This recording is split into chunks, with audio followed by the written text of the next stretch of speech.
Hello everyone and welcome back to the Nanyang Championships here. We are in the European qualifier and it's going to be Vega Squadron going toe-to-toe with the Monkey Freedom Fighters here in a best-of-one elimination lower bracket matchup. This is Coddle Guy from Beyond the Summit and hopefully I am joined remotely from the legend himself, Mr. Winter. Winter, can you hear me right now? I hope this is working. Yes, it is. Is everything okay? Yeah, I'm fine. I'm very well, my friend. Oh, you sound very, very aggressive right now. But I'm excited. How are you feeling right now? I mean, we have Vega versus Monkey Freedom Fighters. They're both in the lower bracket. Vega knocked down from NIP when they got shut out 2-0. We saw yesterday the Monkey on Monkey Brawl, where Monkey Business got the best of the Freedom Fighters and took them out 2-0. And now here we are. And it's been a very interesting journey, I'd have to say. We have this new fresh patch, 6.85 amongst us. And some teams have kind of continued to just roll with the punches of what worked in the last meta because maybe it's what they're used to and what they've been scrimming with. And for some of the other teams, they're getting a bit experimental. They're starting to think outside the box and, you know, toy with some of these heroes that have been in the dark a bit, but have been tweaked from the Frog himself. What are you anticipating, Winter? Do you think we're going to see more players probably go with their comfort picks as we get closer to the back end of this qualifier run? Or do you think we might, you know, be in store for some special surprises? It's my first game that I'm casting on the new patch. Oh! But I've been watching a lot of the games though. I've been trying to stay awake to watch a few games yesterday and the day before. What has been the most I think surprising thing you've seen so far? I think mostly will be the same stuff. Certain heroes might not be picked anymore, like Lash or Lina might not be picked so much, but overall in general, I think the gameplay and the way you approach the game would be almost the same. Just keep fighting and use different heroes to fight, take towers and whatnot. It's basically the same playstyle, but with maybe a different pool of heroes. Fair enough, fair enough. Obviously, the objective is still the same. Gotta fight, take towers, get the throne, move on forward. Yeah, win the lane and keep fighting. That's basically the most important things right now. They're still going to remain the same. A few heroes I think might be picked up more. I feel like maybe Slala is one of those few heroes that I feel, even without the buff, I still feel he could be already viable. But now with the buff, I think he's actually really good in certain situations. Yeah, we were starting to see him a lot more from teams like Fire is the first one that comes to my mind. They'd had Moo, who had been drilling some off-lane Slardar, even incorporating a Force Staff, and it kind of worked out pretty nicely for him. And since then, Slardar received some pretty wicked buffs, including that phase capability when he sprints. And I haven't been able to see it yet this patch, but I agree with you. I would not be surprised if it's something that will eventually start creeping into this draft. But pretty standard start right now, Winter. We got a Shadow Fiend Queen of Pain opener from Vega, as if it was DAC all over again. Monkey Freedom Fighters, they get their Winter Wyvern and a Clockwork, so putting more priority into getting a support out front and then establishing someone to get their lockdown initiation and Clockwork, saving out their cores for a little bit, you know, a little while here. So we saw from them value in the AM the last time they played. It's already been banned out from Vega. And now we're seeing ban out on the Dazzle and the Undying from the Freedom Fighters right now. So if you're on the side of the Monkey Freedom Fighters here, Winter, and you're looking over and Vega have already shown their hand. We're doing Shadow Fiend, we're doing Queen of Pain. What's your instant response to try to be able to kind of like, do you direct it more towards the Queen of Pain and get something to lock her down and silence her? Or do you prepare for the Shadow Fiend to possibly be a problem in the mid to late game? I think you need a lockdown, like you mentioned, a silence for the Queen. Silencer or Disruptor, or even Skyrock are heroes that pair very well with Clockwork to lock the Queen of Pain down. I think they definitely need stuff like that. They need damage, since Wyvern and Clockwork are two heroes that set up fights. So you need other heroes that deal damage in the team fight so that you can actually get a kill after the Clockwork goes in, or the Wyvern sets up the fight. But they do have very good, you know, stuns against against BKB hero like Shadow Fiend. So that's very important to have against a SF. It's something that sometimes teams overlook, that you don't have any stuns that pierce BKB, and Shadow Fiend can actually channel the Requiem freely in the team fight. So that's really nice for them, and they have Rubik to steal it now even.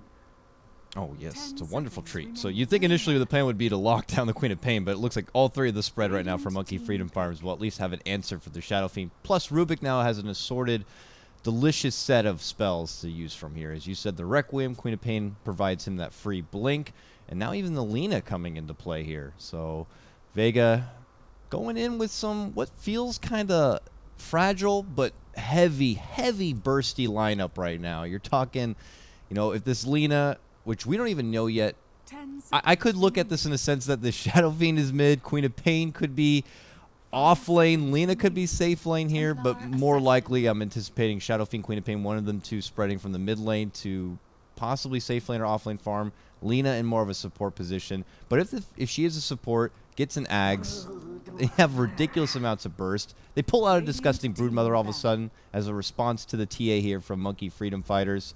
I'm curious to hear your thoughts about the Vega lineup, though, Winter. Got these nice ladies here, Shadow Fiend and Broodmother. This looks pretty damn disgusting, to be honest with you. Yeah, they definitely have a lineup that can actually fit in the Brood, which is really good against Monkey Freedom Fighters. They don't have very good heroes against the Brood. Clockwork can somewhat deal with the Brood later when he has levels. You can catch him out from a far distance, but for now, Rubik and Wyvern are not very strong supports until, like, Wyvern and Rubik needs their levels before they can actually de-push the Spiderlings. And it's going to put them under a lot of pressure, though, against the Brood. Because the way you play Wyvern is you don't really want to stay in the lane, you want to be roaming around. With the Arctic Burn early, you see all the teams actually use that to help the mids. But with the Broodmother here now, I'm not so sure if he wants to do that, since you have to put a lot of resources into dealing with the Broodmother. And you need a carry that actually is self-sustained or is able to deal with the Brood right now. So what kind of options are there then? Self-sustaining, late game, core? They need a lot of damage as well, because TA might not be able to do everything by herself. So they need another carry on the safe lane that has the ability to deal a lot of damage and deal with the Broodmother at the same time. That is actually going to narrow down a lot of selections. You know what popped in my head, and it could be totally crazy with this, is like a Jug. Jug has been buffed a little bit. His Blade Fury has been increased as far as damage and has had some pros interested in the idea of maybe even leveling up his Q early. He has the inborn magic immunity. Typically, level up his Q, not a legacy key user. I love you, Winter. Well, let's see, though. Possible options still left to fill that kind of core position here for the Monkey Freedom Fighters. It's kind of hard to pick, though. Usually the better heroes against Brood are not a very strong carry, like Bristol. Darkseer. Axe as well. Axe is not a really strong carry. It's gonna deal with the Brood, but it makes their lineup. It puts their lineup on a time bomb, because they only have TA as their carry, and their offlane is Clockwork. So they essentially have Clockwork plus Axe are both heroes that I want to say are of the same position. They are utility based. They are not going to do too much right click damage, and against SF QOP, SF and QOP are going to do more later in the game, and they have a Brood, which also could do carry duties later into the game. So it's kind of, I feel the early game has to be going Monkey Freedom Fighters way. Otherwise, it goes into the mid game. It's going to be really tough for them. Yeah, you could definitely tell that the Freedom Fighters probably had a plan in motion. And by the way, remember that warning I gave you about the crashing? It happened. My cereal has been flattened. And did you? I am done. I'm gone. Did you crash as well? Yeah, I did. Well, what's the reason behind it? Did it give you that error about something cereal flattening? Yeah, I don't know. Apparently, breakfast treats are just getting destroyed all over the place. And Ice Frog, not a fan of breakfast, but I don't know. What happens is usually my Dota goes down. Everybody in the stream freaks out because the screen goes black, which, you know, it is what it is.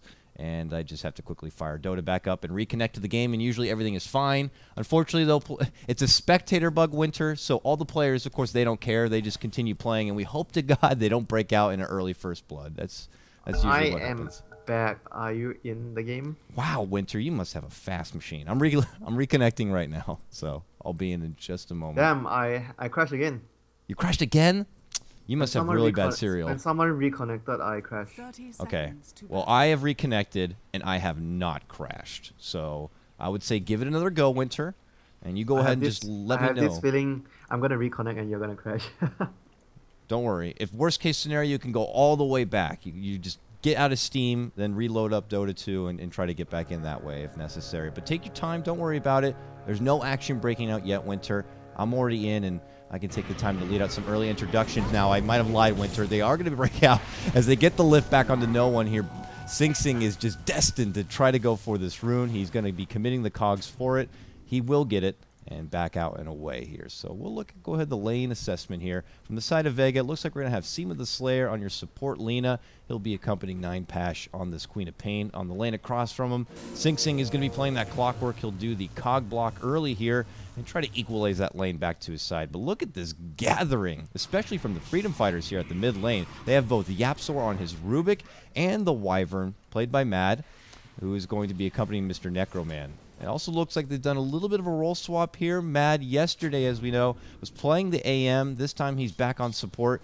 We said yesterday, both Gods and myself, this is obviously a team that's, going with the flow, maybe making some changes. They changed drafters through, midway through their best of 3. It looks like they're still changing up roles. It could also be who's just more comfortable playing the axe, and maybe Paris is like, I got a good axe.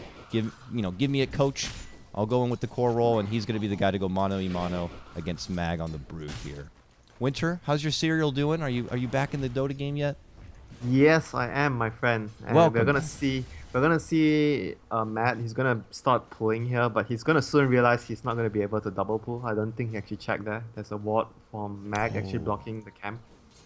It's so funny, like, only sometimes they will go next level with this blocking ward here. And maybe it's against well-versed veteran supports, and Mad's like, uh-oh, the creeps are not there. I'm about to do a single pull.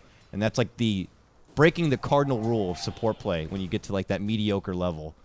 Don't ever single pull, because then you just have a wealth of aggression coming down the lane, and that's going to make things a lot easier for their Brood to level up. Looks like it really depends what you want to do, right? If you want to push the tower, then single pull becomes fine. What you want to do. Yeah, of course. But I would wager probably not in this situation right now. They're looking to push too much. They don't have a very push lineup as it is. In fact, if anything, Paris just wants more creeps to come his way without much contention so he can get the free spins like he is now. And it is a bit difficult, as expected, for Mag at the start. He's just going to have to leech up the XP. But Winter, he's still got to level 3 without much of a sweat, and he'll soon have that soul ring. So this Brood, I imagine, will just still eventually be a Brood and be a problem. I think he won't really be threatening the tower too much since it's an axe. He needs to rely on his teammate to actually make a rotation. Usually, I think I see teams, when they pick Brood, they have like Spirit Breaker, but Matt is going to set up a kill in middle lane with this Invis rune. Probably going to get it with the lift from the Rubik. Will he, though? It looks like he might. Lift back. And Mad starts dishing out the Arctic Burn, and yeah, he is done for there. Solo shows up, but it's only to see his friend go down. Will not be there in time, and convenient room for Mad leads to a nice pickoff, and Monkey Freedom Fires will be your first blood. And because they placed the ward to block the camp in this area, it doesn't give them vision on what rune the Wyvern actually took out. So it's a trade-off. Yeah, the trade-off they get. But I was going back to my point I was saying about the Brood. They need to eventually help the Brood with one gang, I think, against the Axe. That's generally what you want to do. You want to release the Brood to be able to push the towers, and they're going to set up at the disruption in the middle. Yep, Necroman gets hit with the disruption. A quick retort from Yapsor. We'll get the lift on the Necroman, and we'll be safe here. So they're going to be fine. They'll split it up. And you're making the call out that a gank might be necessary here from the side of Vega, but they don't really have a ganking squad right now. I mean, unless Seema does decide to leave. They probably have to bring more than one hero, though. I feel like when you do this sort of lanes, generally they are going to go in again at top with a disruption. Yep. Should be an easy kill here. Sing's in trouble. He's trying to create some space for the cogs, but the space is not going to be given. He will end up going down, and this is kind of like one of those classic combos, whether it's the roaming Shadow Demon Lesh or this roaming Shadow Demon Lina. He sets up the easy stun for her, and they get the job done. They managed to kill the SF with Rubik rotation as well when that was happening. Simultaneous breakout as Solo is, I just want the 4-minute rune. Not going to be happening. Yapsor will pick it up, scooch him away, and they'll be back over. But it's looking like Vega still going to be hanging around the northern part of this map for now, Winter. Maybe Solo could step away and stack on the way out or something, but it might not be anytime soon for this Brood to get that assisted gank. I actually think it might be soon, though, because Queen is going to pop level 6. Then probably, I think she's the most ideal target to TP. When she gets level 6, TP to bottom and kill the Axe. The other heroes are really difficult, because if you talk about the supports, you cannot really bring one support and go down to get the assured kill on the axe. You have to bring two, and when you bring two, it becomes very obvious that something fishy is going on the map when two heroes are missing together. But when you rotate the queen alone and let the Lina take the lane, it becomes less obvious where you're trying to gank. That's true. I mean, it will definitely put Monkey Freedom Fighters on high alert once this queen does turn 6 and suddenly just is not in the lane anymore after she has been very consistent with farming and aggressiveness. But where she could strike is definitely going to be because concern. she could go mid as well. So yeah, the opponent's supports have to be on high alert to guard the two lanes. And Matt is going to try and set up a kill in middle lane again once more. He's going to go behind the SF here, and Rubik's waiting in front. Well, it looks like actually he spotted out a sweet stack in the meantime and will block it off and drop the ward for some Shadow intel. Demon should be dead. Courier! Mad, behind you! Oh, he doesn't want the courier. He's going for solo. Gets the Arctic Burn off. They'll slow up a bit. Solo's going to get the disruption on the Necroman. And that looks like it might be able to create enough space. The Yapsor's not going to be able to get close enough for the lift. And he'll make it out. But all the meanwhile, Winter, looks like no gank was needed. Mag goes down in the bottom lane to Paris. Yeah, the Brute definitely needs the gang, not the Axe. The Axe doesn't need the gang. But Rubik's gonna try and lift the Shadow Flame with the Rocket Flare. While very, very coordinated kill there from Monkey Freedom Fighters there. The lift into the Rocket Flare, and the Rocket Flare was casted from base, Yeah. So it was a really good kill there. That was a three-pointer. They definitely had premeditated that kill and said... More than a 3-pointer, my friend. 5-pointer. So Mad makes his return back to bottom. He'll do the pull-through, but this is going great for the Freedom Fighters, at least as far as the bottom lane goes. Now, what do you think about Paris? He's going to step off and go like the buffer build-up and get what looks like a Vanguard before committing to the blink. I think Vanguard is good here because he needs to be able to stand in the lane, and having the Vanguard here, going back to my point where you want to make it actually that the opponent commits 2 heroes to come and try and kill you, and Vanguard is going to be that item. Right now, with him getting the Vanguard, a Queen of Pain coming down alone might not actually guarantee the kill. It might actually force them to bring a lot of heroes, and they're going to smoke both their supports. Let's see whether the Axe sniffs it out, because the supports, they have really deep vision, not scouting any of the supports in the jungle stacking. So this might actually give it away that they're actually rotating bottom. The Axe is actually playing very safe now because of the deep ward there, not scouting any of the supports trying to stack the camps. Yeah, so they're playing the situation really well. Yeah, Sing Sing even is going to be in a pretty defensive spot as well. He won't know if maybe they're hiding out behind the Queen. Though the priority target's got to be this Axe. Now getting that one kill. Because they need to help the Brute Mother. That is their next important goal to achieve. Since the Brute can't really lane 1v1 against the Axe, so this is the time where you need to come and help the Brute to actually get the lane going against the Axe. So the Axe is actually playing at a very, very good distance behind the tower. This is going to make the gank really hard for them. Yeah. It feels like he's not going to be able to do a whole lot, but when you look at it from the other side, Vega are not doing anything. They're just walking around hoping to get kills, and they found this, some sort of stack, and the two of them will just kind of tag team it. The SD doesn't have the poison though. It's going to take a while. Yeah. This is just them making do. And after they do this, it's not like they're in fighting condition to continue with their gank adventure unless they kind of get some consumables. And that's the give up right there. Lina heads back to base. Even eats a rocket on the way out. And that means game sense from Sing Sing that he knows they are actually there. Nicely read all day. Monkey Freedom Fighters are not going to be aggressed at all. Look at Solo though. Get away from me! Gives them the disruption and forces Paris back a bit. Back at mid lane, they're looking to swoop in for no one. Look at Yapsor. This guy has been mid lane all game on this Rubik. Pulls up the telekinesis right towards Necroman. Necroman's going to actually be forced back. Pop the refraction. He's in trouble. No one. Look at him go. Oh!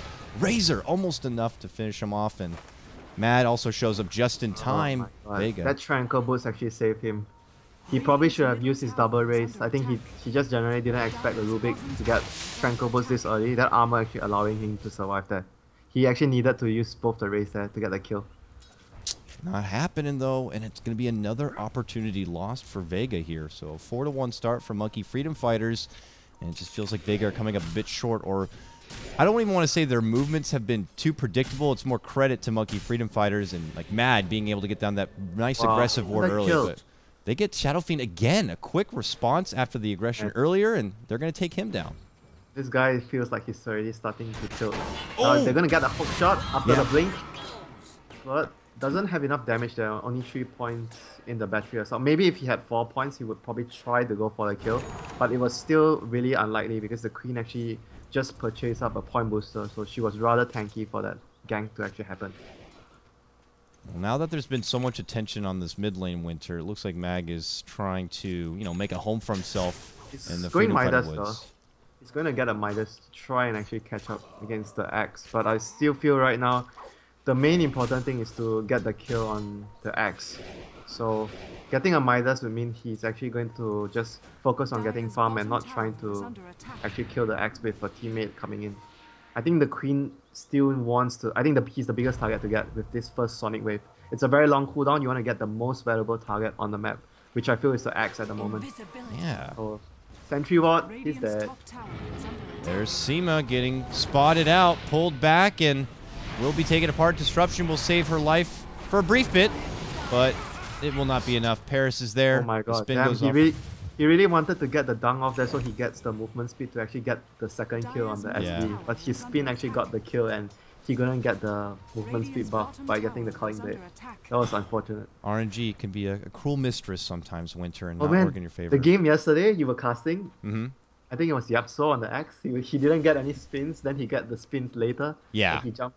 Oh, you're right. Yeah, he had that 1v3 where just at first around 4 creeps he didn't get any spins when you think it'd be a swift kill. And of course RNG had to make things a bit more scary for him.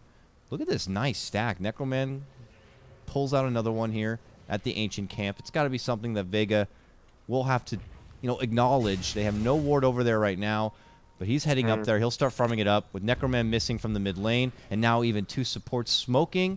I wonder if this is going to trigger a high alert for Vega, but it might be too late because they're looking to swoop in for Mag. Too rough of a game though. They're losing out a lot of map control because the Queen hasn't really moved away to help. Generally, when you play Queen safe lane, the moment you get level 6, level 7, you want to make a rotation to actually help your team contest. But because that's the benefit of having the Queen safe lane, right? So they're going to go in with a disruption, but this is not a worth kill for Sonic Wave. They need to save it. Well, they finally get the Sonic Wave off, though, which will get them the Clockwork kill. I think it's not worth at all to get that kill. Yeah. That's not a high priority kill. And so right now, because they use the Sonic Wave at top lane, the other 2 lanes can be very confident. You know, you don't really have to worry about some Queen TPing in with Sonic Wave plus Scream, the huge burst. You know, so that's gonna be down for a 2-minute timer. So every lane is gonna be much safer right now for Monkey Freedom Fighters. Do you think there's a sense at all for like the Queen play right now? It's just like, I haven't been able to do anything. I have a Sonic Wave. I want to use it for God's sakes. Let's just make a gig happen up here. It just felt like, I agree, it just felt like he just wanted to put the big spell on cooldown rather than looking for the most ideal target to actually use it. We'll have so to Rocket's see. gonna scout out no one here. He immediately pops his haste in fear of his own life. Nice. Looks like he'll sweep back and away. Mag, who is bullied out from the MFF jungle here. There's nothing more he can do here though, because the Axe is gonna just counteract whatever the Brute... The Brute really, I can't stress this enough. She really needs a gank to happen on the Axe that's successful. That's gonna get harder and harder as the game goes on though, Winter. He's got a Blink Dagger now and everything. Is Paris though, like now that he has a Blink Dagger, does it start to go out there and get some dunks? Like, I feel like this is his peak, one of his peaks right now. I think he's gonna stay bottom though for the most part and just look for reactionary TPs. Oh, he's gonna try and look for the Brute there. Do they have a sentry? No, no sentry, no vision at all. No, they have a sentry very nearby. They have a sentry very nearby. But straight north, yeah. They're kind of seeing Mag, like little bits of them every once in a while, and maybe Paris is like... The Queen is finally down here though, but the ward actually spots that rotation. Sad. Oh, 9 Pash. He's like, come on. He doesn't even have Sonic Wave. He's just like, I wanna get involved here. Top lane's boring. I think this timing has far... They needed to do this like a lot earlier though, like 3 minutes ago. Probably. Then they would have at least gotten a kill, maybe on the Axe. Then it would have actually opened up the map more, because once you kill the Axe, then the Brute is gonna force the supports to rotate bottom. Matt is gonna cast Embrace on himself here after the Queen shows up, but it's gonna be fine. He's not gonna go down here. The Queen doesn't really want to go for that dive. It just felt more like a little salty Shadow Strike there, as if he couldn't get it done. But look at the pullback. He's gonna force the Queen to blink out and away from this bounty run. This is really important for the Rubik. This is one of the best spells you can have right now. Free Blink Dagger, baby. That 2250 money savings. That's better than a Blink, Dakota. This doesn't get disabled when you get damage. Wait, what? This doesn't get disabled when you get damage, so it's better. And it's long, long range, too. 9 Pash probably knows that the blink had been handed over here. Doesn't even want to be showing himself both- in the lane. But Both bottom. gangs not successful for both teams because they have a lane ward, and here comes the disruption onto This Mad. will be the second hurrah to Mad, which will dish out the quick cold embrace. Even at just level 1, it's going to be more enough to soak up the damage. But oh man, he goes down quick as soon as the Damage. ice melts. Damn, that damage. That was ridiculous. Well, he's gone. Paris is going to have to be blinking out, and that means they're going to move on forward and take the tier 1 on this bottom lane, Winter. So Vega persistent here. Finally, it's like Mag is, guys, the axe needs to go down. Let's get down here. Let's do something. Queen makes her first swoop through, but it was detected and led to nothing. Now they get even more hands on deck, Winter, and they're finally able to get a pick onto the little Winter Wyvern. They get their tier 1. Does this make things easier now for Mag on the bottom lane, or is it still high alert? It definitely does make it easier. So now the map is much more dangerous. He can have easier access to the jungle since there's no tier 1 there, allowing the opponent's teammates to TP in early. So he's much more comfortable when he's farming the jungle here. I think this is a really important move that they should have done earlier, but it's still good they actually got it done. So right now it's going to open Roshan for them. They have to be very careful though, since TA has a Dazzle. He can also look to go get it. Paris is going to get slowed by the Shell Demon here, but they still don't have enough damage to actually go for this kill here. Yeah, they got him with a Soul Catcher, but He did? yeah, this is ambitious blink in for Paris, trying to just quickly go down the Spiderlings, and look at just everything come out. Lasers, sonic waves. They get the big bad axe down. Mad's in a bit of trouble. Gets the Winter's Curse off, but Nine Pash is going to be able to shrug it away. Cold Embrace. The Raise, though, is going to finish him off, and just like that, Vega quickly stringing together 2 kills, Winter. Oh, what was Paris thinking? He just wanted a quick buck, taking all those Spiderlings down, but he cost him his own life. The greed got the better of him there, Dakota. Oh, happens to some of the worst people out there. But for Paris, unfortunately, it'll come back to bite him in the ass on this one, and it looks like it's going to lead to a tier 2 takedown now after they just taken down the tier 1. Things were comfortable for Mag before. Now it's going to feel like a dream. He has the whole bottom of the map to go Is crazy. he gonna get a medallion to go Roche, or even I'm not sure though. Maybe a Deso on the Brute. I think this is a good game for the Brute to go for minus armor. Brute generally has a lot of builds. You know, the hero has no staple build up. You can actually build anything depending on situation. Even a Dagon, even go for even much more carry build. I've seen like Radiance S and Y builds. It's not that bad as well. I've seen Diffusal as well. You can even purge off a dust if Diffusal, necessary. Diffusal is also good because most of the supports generally against Brute they get Ghost Scepters, so Diffusal is going to allow you to solve that. I'd say this hero has no staple builds, you know. You are free to build whatever you want depending on the situation. It's similar to like what I feel like a Nature's Prophet can be kind of like that a lot. Yeah, I think there's only one stable item, is the Soul Ring. Other than Soul that, Ring. Without question. Mother needs her ring, and then she could decorate herself any way possible. But we'll see what the call is going to be from Mag for this particular game. He is sitting on a serious pile of gold, so we'll have to see what the investment is. He's probably even thinking about what possible he's thinking options about are. minus armor. He's like sending a spider, scouting the rush, making sure TA is not inside. And TA showed a self-top, so they definitely know that they are not trying to do anything sneaky with the Roshan, since TA has an early death roll this game. Yeah, this is where things can get scary. He bought something. Oh, he's going for Radiance. Oh, the Brute is. Yeah, the Brute is going for Radiance. You're right. There it is, the Relic. Radiance. It's going to give him much more carry potential. It's going to allow him to be a more of like a core, you know, a strong core instead of a, like what we see from, I think, Moon Meander. He likes to build up a lot of utility items sometimes, Solar Crest, AC, like the buffer build. Yeah. But this time around, Mag is actually going for Brute being a hard hitter. Going to go for more farm speed with the Radiance and essentially going to allow him to get more items as the game goes longer.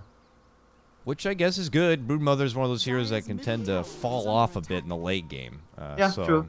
Yeah, this gives him a bit of evasion as well. Can't forget that. The thing is, sometimes no matter how much you get, how much items you get on Brute, she just doesn't feel like a Spectre or what anti-mage with those net worth, you know. Her net worth is like inflated because she's not going to be able to do as much as any other carry hero. Her net worth is like, it's not so scary, you know, like 10,000 gold, maybe it's like 7,000 because the hero doesn't do so much.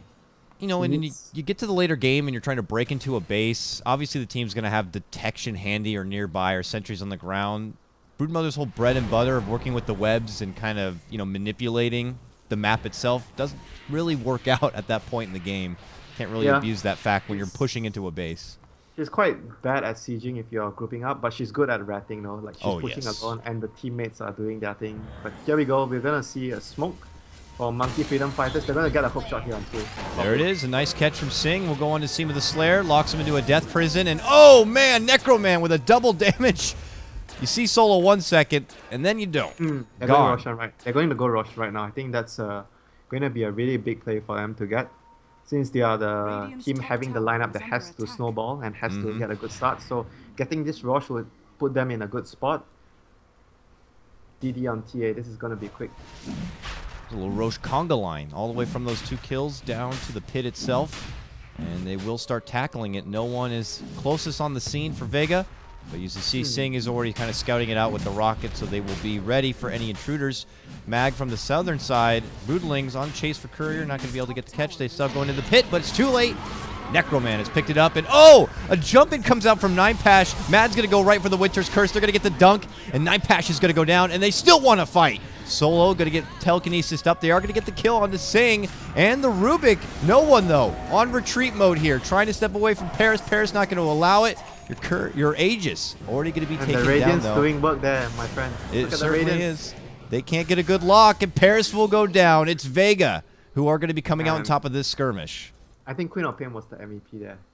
She blinked in, and it seemed like a suicidal play, but she got away from like probably 4 heroes. And it's like she blinked in, and Monkey Freedom Fighters reacted by Winter's cursing the Queen, and they were in a very bad position, and they wanted to go for the kill there. Woo! And he actually, wow, that SF just blowed up. Yeah, he just melded out from the dark, and Solo was gone. And no one looks like it'll be next. It was a good prominent fight for Vega, but now they lose 2, and things become a bit more even. Oh, not so good. I guess it's still fine for them since they got the Aegis at the end of the day. They are the team that has the much more late game orientated lineup with 3 cores, SF, Queen of Pain, and Brood. And Lina arguably can also be a core later into the game. Push is coming from 3.5 cores for Vega. They would love the game to go really long. Not the Freedom Fighters, though. They take any sort of little advantage, and they're going to try to pelt these tier 2s as quick as possible. Try to move the game along. Don't want this to go too late. They want to siege and just finish the game as soon as possible. It's not every day you get to say that a Brood draft is actually going a very favorable late game draft, though. But somehow Vega this game has a very late game orientated lineup, and the Brood is just not. They didn't build the whole draft around the Brood, basically. Yeah, Brood is always nice where it could create that space, draws attention to herself, and that allows your cores to farm up and be that late game powerhouse here. But Vega, Smoke, their support staff is on the move. It looks like they're going to head south. You know, I like what Mac is actually doing as well. When he doesn't see the supports, he's like, he turn off his radiance when he's hiding in the jungle, just to make sure he doesn't trigger any sort of like smoke gangs, and suddenly they see a radiance and they know his exact position. Now he turns it back on when he's sure that he's safe. So it's just a nice little thing that Mac has been doing when he's not feeling safe in the jungle. Those extra little steps separate some basic players from some of the players who are taking it the extra level. Yeah, even though it didn't like matter because they didn't try and gank him, but it's just something to know. Have it. Yeah, need to build up. Like trade swapping and whatnot. All these small little things. Well, Mag is going to continue to have a free jungle to farm through at this point. So what do you look at as Monkey Freedom Fighters? A team that's more pressed for time. How do you get them to quickly get inside the base of Vega and not allow this to go late? They need to keep getting kills like this. They need to keep getting kills like this. They're going to get another kill. Disruption. Only going to delay the inevitable there. Boom. Dead. Yeah, they need to get map control and keep getting pickoffs like this. When they get pickoffs like this, it's going to open towers for them to actually take. They're going to try and defend their mid tower. Yabso going to tank a Laguna into his face and a Sonic Wave. Boom! He's gone. Uh-oh, but boom! Seema's gone. You take my support, I'm going to take yours right back. Necroman gets one of his own. Yapsor, if he had lived there, he might have been able to quickly turn around and steal that Laguna, but not going to be happening. And they will just end up trading supports. And again, it's Monkey Freedom Fighters knocking at these towers, doing their damnness to kind of keep this game moving along. And it looks like they will be able to at least secure that one here. So, good grab up for them. And now it's just the team stepping back, keeping getting these aggressive wards down so they can get any intel to lead to more picks, to lead to more pushes and more objectives. Yeah, they definitely need to get all this, like, maybe even a gem, I think, would be nice for them right now. To deal with the Brood, that's number one. And secondly, to remove all this vision that Obviously, they don't know where is the vision, but that's why they need the gem to actually make sure that they remove all this vision so they can actually stop the brute from being so pesky. Once the brute doesn't have the vision she has right now, she can't play as aggressive as she wants to. Ooh, I hear a sonic wave somewhere. It's probably just our Queen of Pain farming, pushing out bottom. Got the Ags, so, figure every 30 seconds or so you might as well dish it out. 40 seconds to be exact. But back at mid lane here, Solo is just very nervous. Any chance he goes into a lane by himself, Necroman seems to be there with a one-hit punch, and they'll be fine. But who has to get the gem here? Lina was able to finish out her Yules. Great tool, by the way, Winter. And we got to remember, I know you haven't been able to cast too many of the patch. Not as much casting distance on these Yules anymore. I tried the item, though, when I was playing a pub. It really mattered a lot, Yeah. The 200 range, it really does feel like it has been a huge nerf on the item. Still, though, adds the move speed and leads to the whole typical Lina combo. So, you can't really fault it. Heroes like her and like Jakiro, Yules just feels like a cookie-cutter build. She probably will just go into the normal standard Lina builds, whatnot. Like maybe get an Axe after this or Bloodstone, whatever to go into the much later part into the game. Axe doesn't seem so necessary this game. He might actually be able to actually want to build a much more greedy build, which is to go for the Bloodstone next as a support Lina. Is it gonna go in mid lane? Oh, good catch in. Sonic Wave, follow-up hook, and a Winter's Curse, all for 9 Pash. They better hope they get this Queen of Pain down. She's able to blink away. Totally good. Necroman commits in. Uh-oh, right into a Yule's. Requiem tries to reflection it off, but there's going to be the Laguna follow-up. Eventually, Necroman will go down, and here comes Vega. BKB charging right past the tier 1. Sing Sing looks like he will be a victim. He goes down next. Paris, nice catch on the 2. Can he get the dunk off? No! Going to be coming up short on the threshold there. They still will bring 9 Pash down. A 3-for-1 trade, as they might be able to get Paris here. Yapsor trying to maybe zone them back, but he has no telekinesis. And Paris makes it away. If that was the old use, he probably gets the use there. Too bad the range nerf there proved to be crucial, costing them a kill. But it's still a really favorable result. And once again, the Queen is again an MVP. She blinked in first, she got a Sonic Wave on 2. It was similar to what happened at the Roche pit. She was the first one in. She got off all her spells, so what she has to offer after getting all her spells, she took a lot of tank as well. She tanked a lot of the abilities that Monkey Freedom Fighters threw at her. So, and she didn't even die initially at the start of the fight. So her team just came in and cleaned up the kills, and she died later into the fight. But it was again once more MEP initiation from the Queen of Pain. You don't really get to say that too much on Queen though. Queen is usually a hero that comes in last, cleans up all the kills. But this game, she has been proving to be the clockwork of the team. She's like, just throws herself in there, hits all of her buttons, and is like, my job is done. Clean them up. And whether it's even better than that, like she gets all her spells, my job is done, but then she's doing even more. She's using her HP to tank all the spells to allow his team to get into a better position. So that was really selfless play from Pasha. Very deceptively tanky too.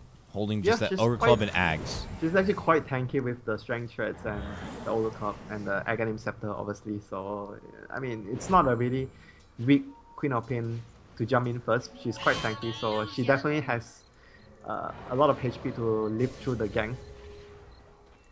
And it's unfortunately thrown off the Freedom Fighters a bit. They committed another big Winter's Curse and everything. I think they need a gem though. This vision here is giving them. This vision is what allowed. They have a gem on Shadow Demon now, so that's good. Oh, I mean actually Monkey Freedom Fighters. I think they actually need the gem more. Oh, I'm sure. Well, they're gonna get one right now.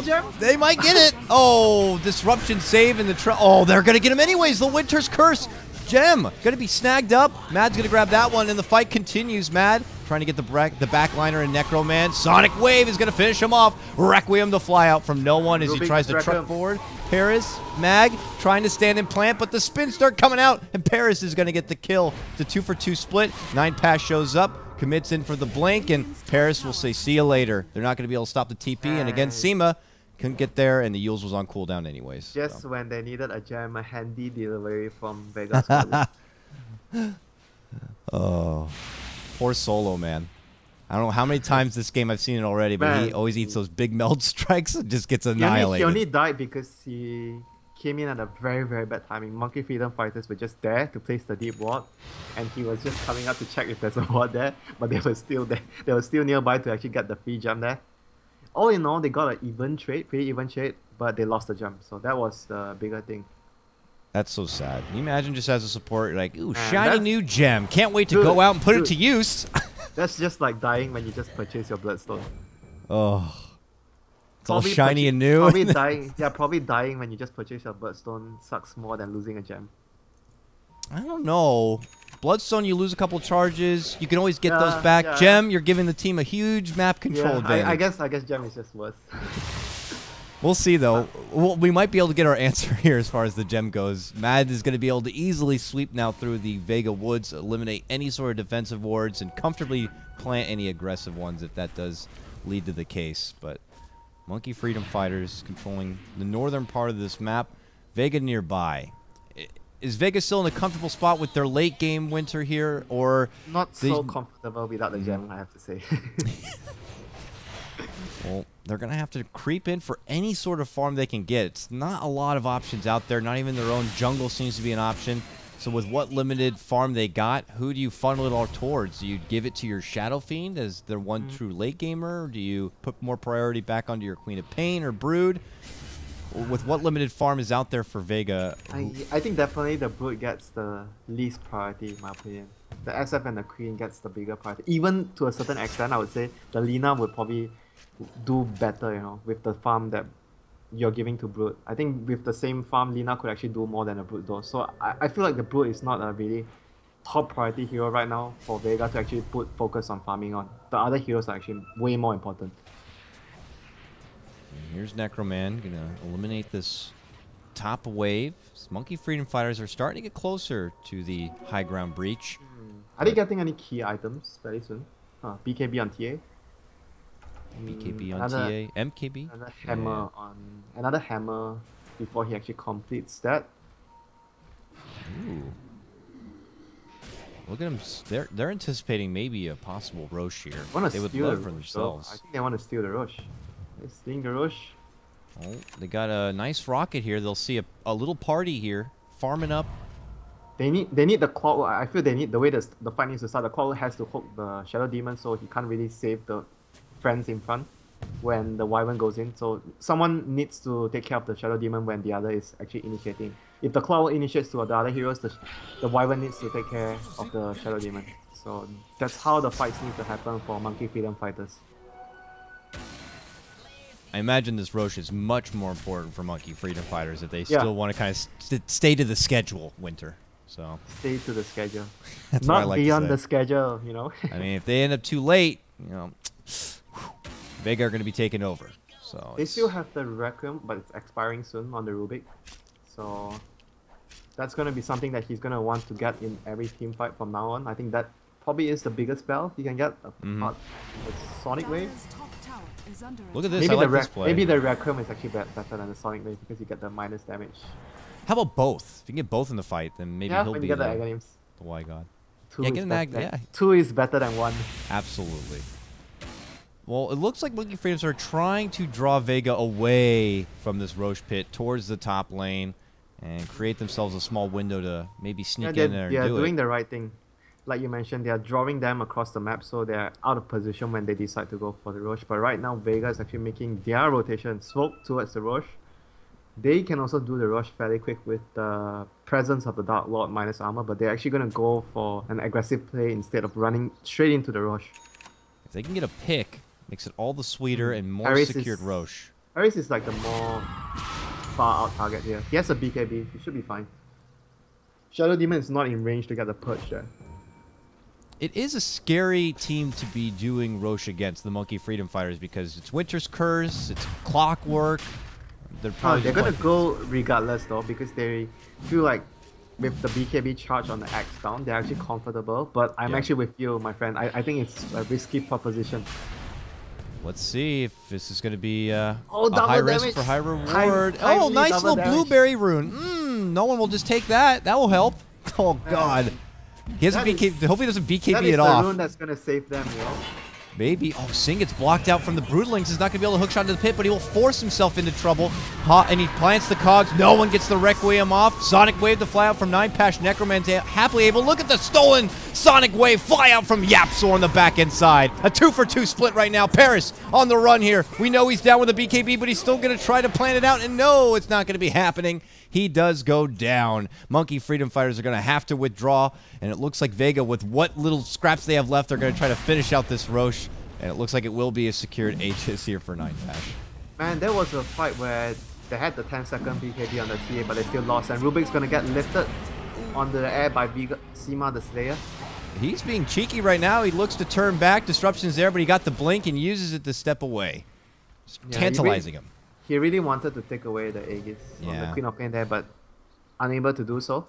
Still a nice attempt because he knew that he's probably going to be fine with the use and the blink he's stolen. So it was a nice attempt there from Yapzor to actually try to at least salvage the situation for his team by removing the Aegis from the Queen of Pain there. So what ended up making that go so well for Vega was the fact that he had already procced out that BKB from Paris. I don't think the DD rune had too much of an effect because it looked like he was forced to BKB quick. Hookshot was blocked by the Spiderlings. That was really good heads-up play from Mac there, realizing that, I mean, he himself is a clockwork player, so he knows what's going on in that situation and what he needs to do to prevent the most worst nightmare to happen there, which is the clockwork hooking in at the last second and probably cogging the SF into the cliff. So the Brood Mother with the Spiderlings there, definitely a very important play for him to make. The initial game plan probably was for Singh to hook all the way to the pit, and then he would have had the force to, you know, safely get out or into a better position if necessary. The most ideal was to be able to push the SF up onto the cliff. Yeah, or even that. Yeah. Then they would be able to maybe steal the Roche for themselves, or the SF will be useless for the whole fight because he can't really do much on the cliff. So unfortunately, things didn't go up to plan thanks to the Brood Mother there. So right now, Vega is definitely in the driving seat from now on. Oh, for sure. And for a team that's got the late game potential, I'm sure they're going to be happy, and they could even decide to slow things down a bit. I don't feel like it's like, oh, we got an Aegis, we have to use it to push for them. They're happy to take it as a farm stall period. Yeah, they can definitely take it slow, but late game potential, like you mentioned, I think Yapzor is like one of the biggest late game potential of Monkey Freedom Fighters. Yeah? He can steal the Lina Ultimate, SF, ulti, and Queen of Pain ulti. He's going to look to steal at least 2 of those in the fights to enable his team to actually walk away victorious from the team fight. We'll see if he can do it here. He's got the tools to do so, but it's almost feeling like Monkey Freedom Fighters could be pressured. He drops a nice aggro ward. Yeah, this is a really good ward. You have to place this at night, otherwise it's going to get spotted. Wow, they actually still see it? But they didn't see it. Yep. Nice try there, Yapzor. Not happening. I'll have to pull away. So what do you do then if you're Monkey Freedom Fighters? You just lost a huge fight. You know that the game clock is kind of against you. And yeah, there's faith that could Yapzor pull the game back, but you know, the supports are gonna be their hero though. Like you talk about Yapzor, and even the Wyvern, you know, if he's able to get the refresher, I think these are the 2 key heroes. The game has now gone away from the Clockwork and the Axe. The Clockwork and the Axe has probably gonna go into their retirement plan right now. They're gonna be just doing their own thing, not gonna contribute too much, and it's gonna be the Wyvern and the Rubik coming out of their, you know, their nests. They're gonna be all grown up with their Aghanims and hopefully the refresher sometime soon from the Wyvern. I love your analogies for that. It's like, okay, the supports have finally made it through puberty. They're growing up. This is their chance to be men. For Axe and for Singh on the Clockwork, it's time to go into a retirement home. It's old. Get into your bingo and farm little shekels here and there. But for these supports, it's their time. It's because of their heroes, you know. It's not every game that the core position does that. It's because they are playing Clockwork and Axe are generally utility heroes that are sometimes considered as a support as well in certain situations. Yeah, for both of them, they're the one that's probably to initiate the whole fight, lock them down. It's like, I'm gonna hold them in place. You guys knock them out. But mid lane Mag is gonna get caught here. Uh-oh. See you, bro. Dagon? I saw a Dagon somewhere. Oh, it's just a Death Sword. Okay, it's just a Death Sword. Paris engaging here. Goes in committed. Oh, the Sonic Wave going to be missing because of the Yules. No one gets hit with a Winter's Curse. Laguna return from Seema is going to annihilate Yapzor, which puts the gem on the deck. Seema looking to retreat out. There's the Ghost, and it will decease. So that means that Lina will go down. It's a 2-man takedown all day, counting the Mag Brood in the mid lane. And they got the gem They got the gem again. So Vega actually lost the gem once more. Man, it's really not solo today though. Losing the gem again.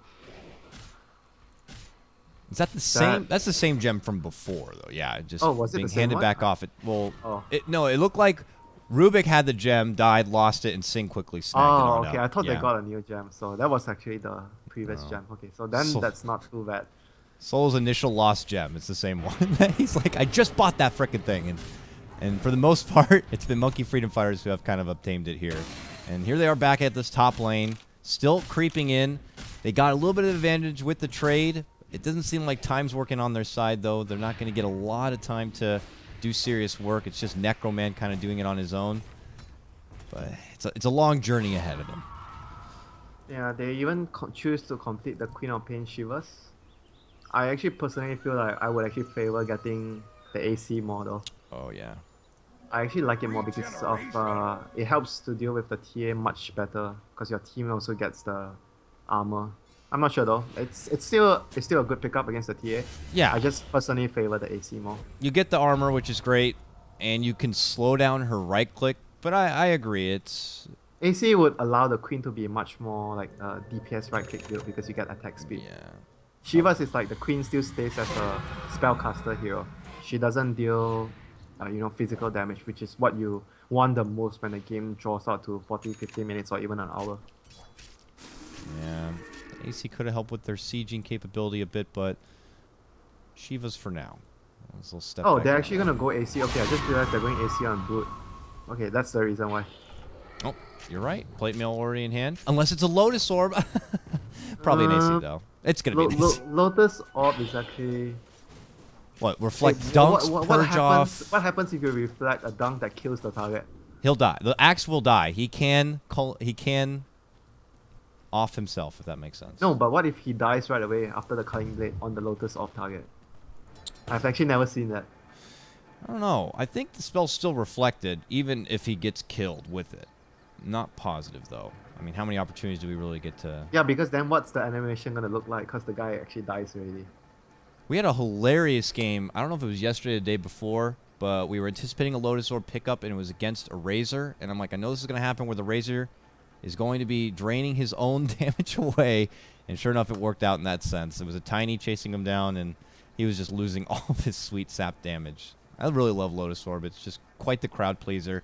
But from what I've recognized, it seems like obviously for a lot of players, they put more into the purging capability, I guess it has, over its reflection capability, because it's just not as, reliant. You have to just hope that you get it This off. game, what are you actually purging off? Actually, mostly nothing. Maybe only the Arctic Burn and Battle Hunger. These are the only two spells you actually purge away. Yeah. It's not really worth it. So that's where the AC is just the best option here. He already has the recipe for it. Yeah. It's about to have the Hyperspell. I guess it could be worth it if you actually reflect the Winter's Curse. I mean, it's the only one spell that actually would probably change the way the fight goes if you actually get the reflect on the Lotus Orb. Yeah, that's if you can predict when the Winter's Curse would come, though. A lot of ifs, my friend. Too many ifs. Too many ifs for Vega when they're already a team that feels that they're probably in more of a better position. They're not going to risk it with gambles on Lotus Orbs and stuff. So yeah, but then again, if they allow the game to actually drag out very long, and the refresher actually comes out on the Wyvern, then things become That's uncertain, true. because that one hero can actually just wreck the whole team fight with two ultimates. So they have to be very careful how long they allow the game to actually go for. Does he have the blink already too? Yeah, he does. Okay, because Yeah. now it's like It's gonna take him a while, but if the game actually drags out 10, 15 minutes, I can actually see the Wyvern actually competing the refresher up. if the game drags out 15 minutes, I would imagine that means that Monkey Freedom Stars have just continued been doing something right, where they're able to get picks and stall out because True. Yeah, I guess so. And we have to remember as well, the more items that everyone gets, the stronger the curse becomes. So it's a thing that the Wyvern becomes a very strong hero yeah, that's true. later into the game. It's got tremendous scaling power, and Yeah, they have to rely on the BKB with the recent changes on the curse, where if the target is affected and the targets around the affected heroes are spell immune, they don't actually get drawn in by the curse. and So 3 of them that's have actually- BKB. Yeah, he probably has to try and maybe draw the game by taking fights and making their BKBs drop down to 5 seconds. I would say when that actually happens, when all the 3 BKBs are 5 seconds, that's the time where the Wyvern and the Rubik would actually shine. While he has one Winter's Curse, is there a particular priority? Let's say if it's a 5v5 clash, who do you think you need to take out of the picture or get the setup on most? I think whoever who doesn't drop their spell yet would be a main target. Between You wanna our, kill what, some. like Requiem and Sonic Wave and... Yeah, whoever doesn't get into position to drop her spells and you are able to initiate on that particular hero first, you go for it. I think it's very important to actually drop their spells on a hero that hasn't done anything because it's tri-core, right? Everyone is dealing damage, all the 3 cores. So it doesn't really matter who you curse. I feel the most important hero I think maybe would be the SF, you could argue, because you can stop the Requiem. So I guess that's probably it. Brief Sonic Wave just to relieve the pressure here at the top. 9Pash will take care of it. But help is on the way, dear. We got a smoke out, and Mad, who is glimmering up, is going to get spotted. Oh, see you later, Dragon. They got the disruption. They got the LSA. They got dragon food for a week. Vega's going to grab that one. Yeah, it's a big dragon. Okay, yeah, maybe a month. I haven't played Skyrim in a while, so I don't know how much goods you can get from a particular dragon. But 20-19. Don't base it on the kill score, though, because Vega are still in a very nice position. As we saw there, Mad maybe just trying to get very deep for an aggressive ward. He had a couple on hand. Will get punished for it. But that's just sometimes the sacrifice you have to make as a support. At this point in the game, you just have to go into the dark and you just hope the payoff is worth getting that extra bit of vision down and intel. And sometimes you just may lose your life when the other team happens to be smoking at that same instance. Well, information is what wins games. So exactly. Top priority of all support players all the time. Securing information for their team. It's always something that sometimes which leads to their downfall. They die while doing it, but it's always a worthy cause, you know, going for all those deep wards. Probably one of the best examples of that is, and if you want to be able to see it, at least in my opinion, is watching games of Evil Geniuses when PPD play Tree. Highlight Die as well. I think it's one of the better examples. Like he likes Highlight Die? Yo, yeah, for sure. And then he calls it space banking. Well, probably the most selfless player. So selfless, he'll give the other team that little bit of an advantage. That way, they get the net worth swing once they actually take them out. You know, you got to give them that. You got to get that net worth up there. That way, when you finally take them out, you know the extra bounty comes. The rubber band ain't what it used to be, but those top net worth cores do still hand over a pretty penny. Highlight Die is one of those selfless supports that just likes to feed them up a bit. But there we go. They're gonna try and chase them out because they're splitting up here. Can they do it though? Not sure though. Where's the clockwork? Is he gonna get a hook? No. Looked like he scouted out with a rocket already, but no good target. He'll send a new one in there, but all of Vega are hiding out in these woods, so I don't think you want to be running into that jungle right now. Your opportunity to get a pick off is already gone. They were just a bit too far out of reach. They're gonna try and probably smoke and get a important pick off, but when we were talking moments ago about the Rubik and the Wyvern coming out of their nests, becoming the grown-ups, the Lina is also the support that has came out of the nest to be Vega's grown-up. She's now a lady, no longer a young girl. Little Seema. She's got the Ags, yeah. That's a serious right-click. Or, well, serious burst of damage, rather, from Laguna now. A lady with a very bad temper, I want to say. You don't want to piss her off. Yeah, she is. It's that, you know, winter. It's that time of the month. A little Seema the Slayer here. And she is feeling spicy. We'll see, though. I mean, for Vega, they're just going to start hanging around the Roche neighborhood, I'd imagine, winter. We only got about 30 seconds for it to be back up. They're already in a good spot. Monkey Freedom Fighter is already committed with the smoke. They're a bit out of position. Should it be their concern to get over there and, you know, be available for maybe a possible contention? Yeah, they definitely have to contest that, but dude, it's like 45 minutes in and it's almost even the game. Yeah. On the goal. Yeah, that is pretty crazy. 2,000 goal is like nothing right now. Why is it so close? It just feels like Vega are doing that much better right now. Is it just the hindsight that they have so much core? They have a lead that is not visible on paper. An unofficial lead of some sorts. Yeah. Now the Roche is up. They're gonna wait for the flare. They're gonna wait for the flare to go away. Then they're gonna try. There's the flare. No one says, I don't care. I'm gonna go in. He's gonna wait see for, me do it. He's gonna wait for 46-minute double damage rune that's gonna It spawn seems like an outside. obvious bait or something, the way no one's just in the middle of this pit, but Paris will come in first with his Shiva's going to be popped. Immediate Yule's up on the Necroman. He will come back down. There's that Winter's Curse from Mad, and it will take out no one. Follow-up comes in. Mag's going to be caught into the cogs. Yapsor will possibly be brought down. It will go down from 9 Pash. Now on a killing spree, but look at this. It's the Monkey Freedom Fighters getting the most out of this. Solo, who managed to force himself up into safety. Still alive and well, but back at 9 Pash here, he's up in arms with Sing Sing. But the Monkey Freedom Fighters are happy with their trade, Winter. They're going to go right into the pit, and they're going to be the ones who take the Roche. What a turnaround. This time around, we saw what didn't happen in the first Roshan fight, right? This time there was a really good curse, and there was a really good hook shot from Monkey Freedom Fighters. I think the Shadow Fiend barely did anything apart from get his Requiem off, which was also stolen by the Rubik in that fight. So all in all, this time it's much better, you know, first move from Monkey Freedom Fighters. They made a much better initiation, which allowed their team to actually be successful. And right now, Necroman is going to try and backdoor this tower here with the creeps available in the mid lane. Might be able to get it. One more hit. 9 Pash shows up. Pops him with the Shivas a bit. Solo. Oh! Comes back to life. Ghost Scepter, he's gone. See you later, Solo. And now they look for 9 Pash here. Beautiful call set up from Paris. Is going to lead to her destruction and then lead to an immediate buyback because the racks are in trouble. One to go down here. The sieging unit of Necroman. Too powerful. And that's going to be the first set of racks dropped. And believe it or not, it's from the Monkey Freedom Fighters. Just as we were praising that Vega seemed to be in much firmer control, Winter, we have given them the Winter's Caster Curse.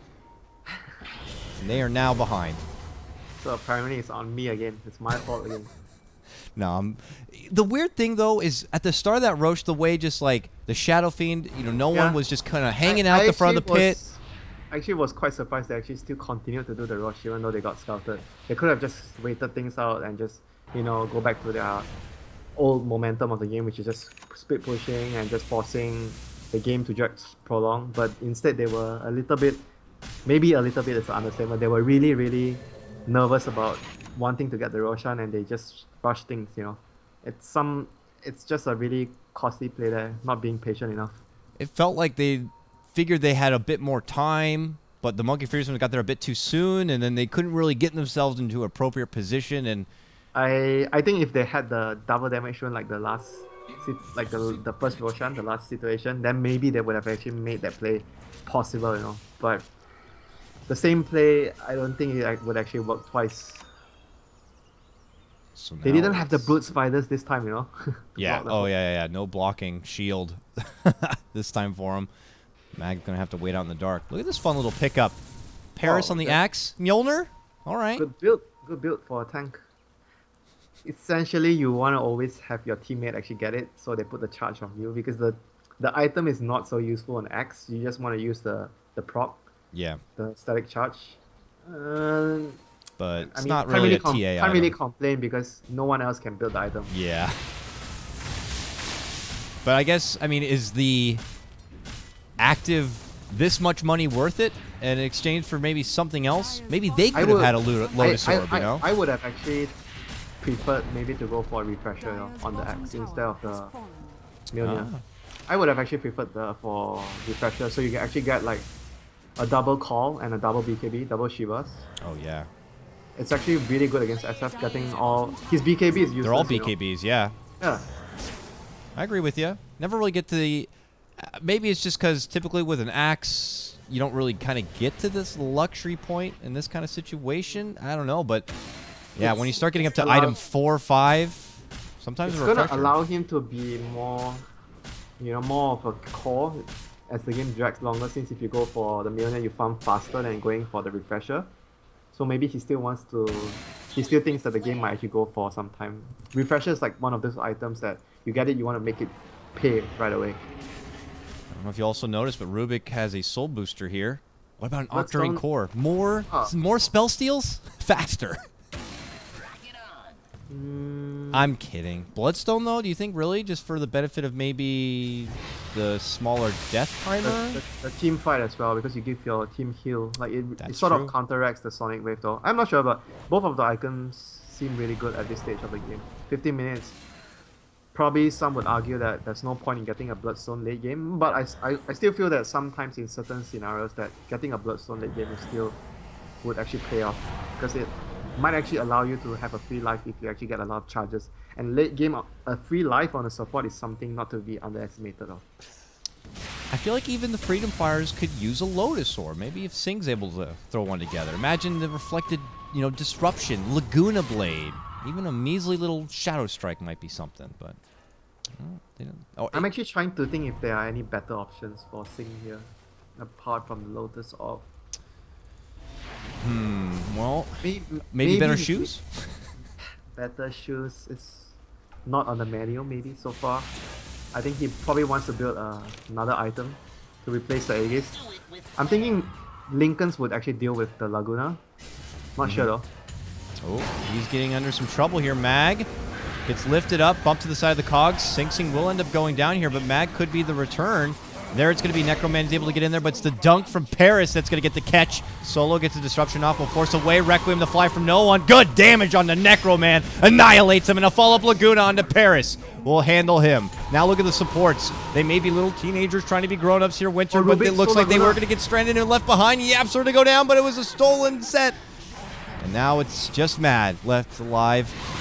He's gone. Triple kill for 9. Pash, it's a full team wipe. And now Vega back in control. I think Brute was like, he made a really costly mistake there. He did, at the start of the fight, he was actually attacking without his ultimate activated. And then halfway through the fight, when he was almost dead, he realized he didn't pop his ultimate. Then he didn't have the life drain to survive. He was being juggled around quite a bit. Yeah, so they still won the team fight though. So regardless, they're still quite happy. But he probably would have lived to give his team a much more decisive victory, I want to say. But at the end of the day, they still won a team fight even though they lost the Brute. So not much that you can complain that if you're Vega. So what can Vega do with this now that they're able to take a fight and relieve the pressure from their base? It doesn't look like they're going to have any sort of time to start charging across the river and taking objectives for themselves. Is that just kind of step one in like a 5-step process here for Vega to get back into the game? Is it going to take more team fights? Or is the clock continuing to tick here for the Freedom Fighters and maybe their window to kind of close this game out could be closing? I think there's no specific how many steps they need to do right now. They just have to take one step at a time because they are the side with one side of Rex down. So they are on the defensive side. They need to deal with the lane constantly. So they just need to make sure that they... I feel like the next thing they need to focus on is just, like you mentioned, get all the lanes taken care of, push out, and they need to secure the next Aegis. I think if they can secure the next Aegis on the SF, then they would be in a really, really comfortable spot. Might be tricky here. Seema's going to take the time to farm up. Did we actually talk about the E-Blade on Lina? I know, I just saw it as well. That's pretty gross. It's actually a very good way to defend your team against the Winter's Curse because you can cast it on them. So one of the more utility-based usage you can actually get out from the E-Blade here. Here's a smoke move from the Freedom Fighters. Urging to bounce back from that recent skirmish here. Mag is going on a Necroman. Yapster's going to be there. Mag has to pop his BKB and turn away. The Requiem will go out. Not very effective. Jump in from Sing. Gets the catch onto no one. Will cog him down. Paris looking to lock him additionally with the call on the side. Laguna flies out. Takes care of Necroman. And here comes Vega once more. Lift is going to be there onto no one. Paris still looking to kind of tank up all this damage, but he continues to get kited quite a bit. There's going to be the Yules. They'll separate, and they will take out the Goliath. Looks like Paris is going to be going down. Mad, one of the lone survivors, forced to glimmer and crawl away from trouble. Sing, though, not going to be so fortunate. Caught out in his own cogs. He will go down. Another effort from Monkey Freedom Fighter is going to be coming up short here, Winter. They lose 3, and they only take down Mag. I felt that was the fight where you wish you had the refresher on the X, though. Because if he was able to actually get another BKB and call off, the fight might have actually became Monkey Freedom Fighter's favorite, though. I just felt like the item that he went for, the Mjolnir, didn't do much though there in that situation. Yeah. It really didn't provide too much because everyone's BKB, like you mentioned, 3 BKBs, and it doesn't do too much damage. You would actually really love to have a secondary call and a secondary BKB just to deal with all those BKB charges that Vega have. So I personally feel that Refresher would have done more in that fight.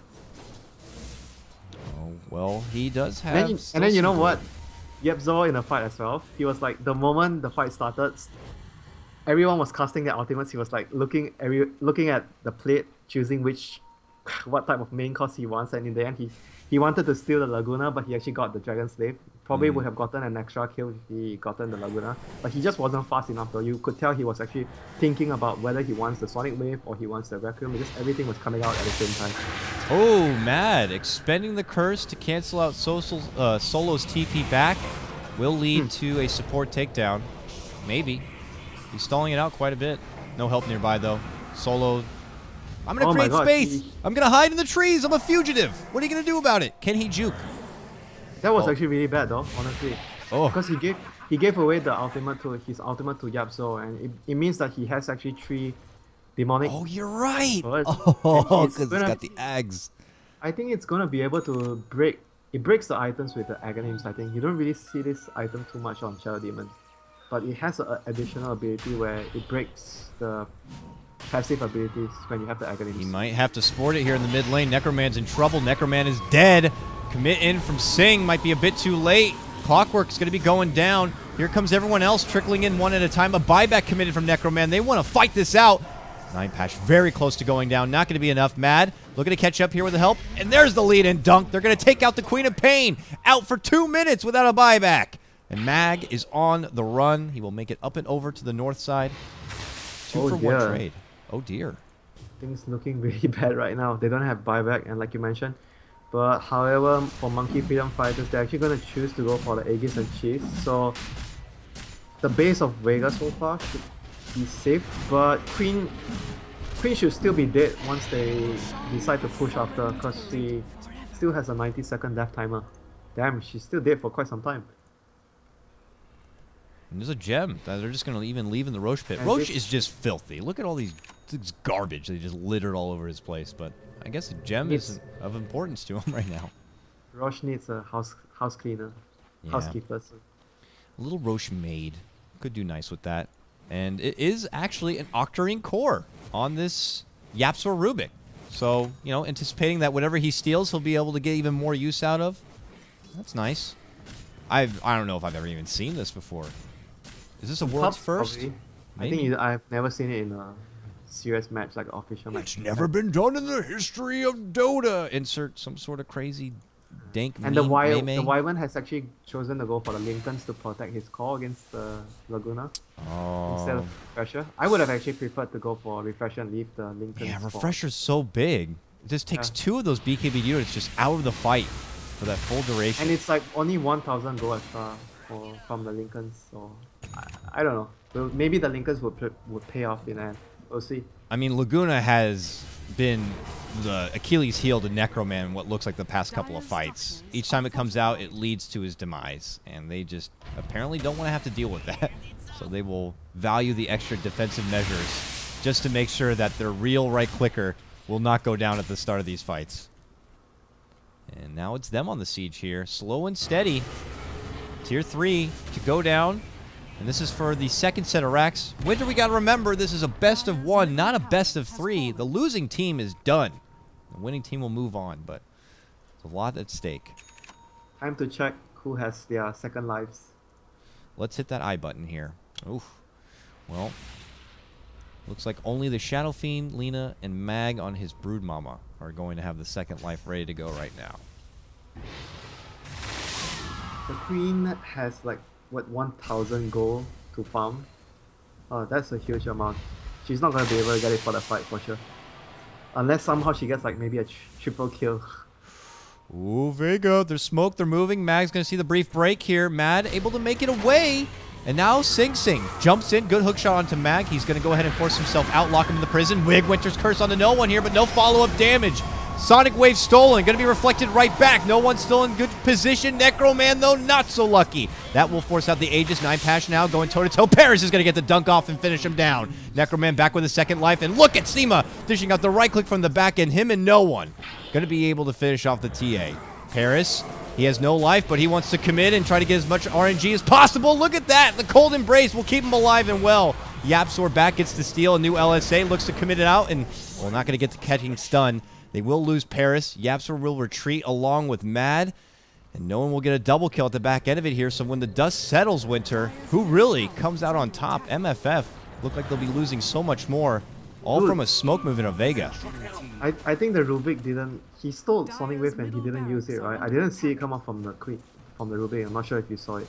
It like kind of hit no one, but after it finished, it didn't look like it did much damage, so it might have been a whiff. So, I'm not sure though, because it looked like he actually didn't do much with the Sonic Wave. It was like a really close fight though. Any other ability that did more would have actually easily turned the fight around.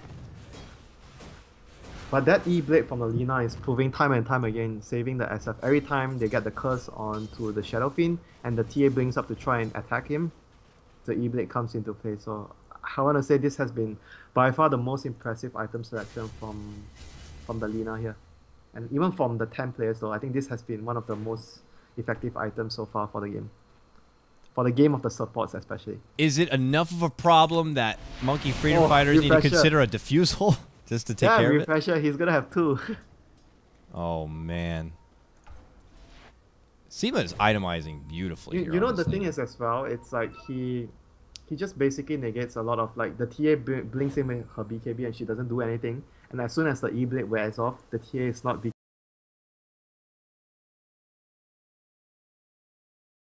I think the Clockwork right now has to divert his attention. I've been talking about the Clockwork needing to focus the SD the whole time, but he might have to divert his attention towards focusing the Lina, because the Lina is becoming a huge pain right now for Monkey Freedom. It's so annoying. Seema has been doing a very nice job though, kind of staying out of the initial spotlight of these fights, and Monkey Freedom Fighters have been kind of putting more into taking out this Shadow Fiend and Queen of Pain. They have another Lincoln's dude on the X. Oh, double Lincolns here. Really? Not one Solar Crest? Never again Laguna Blade on TA. See, Winter, I'm just going to have to, again, push for a Solar Crest. You're talking about now 2 possible Lagunas to reflect back from Seema the Slayer. But you mean the Lotus Orb? Oh, Lotus Orb. What did I say? Solar Crest. Solar Crest. Not even close. Does anyone even have a Solar Crest? No, no one even has one in this game. Jeez. I don't think I've seen that in a while, but these teams just hate the new items, I guess. What is Yapso gonna go for? Is he gonna follow his team and hop along the Lincoln Sphere train?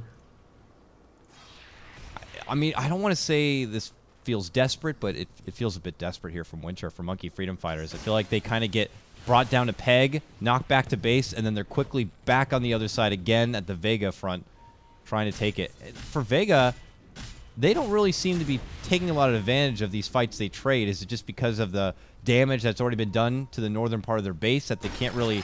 Oh, hold on, though. Good catch from Singh. Gets a hook shot. Quickly forces away.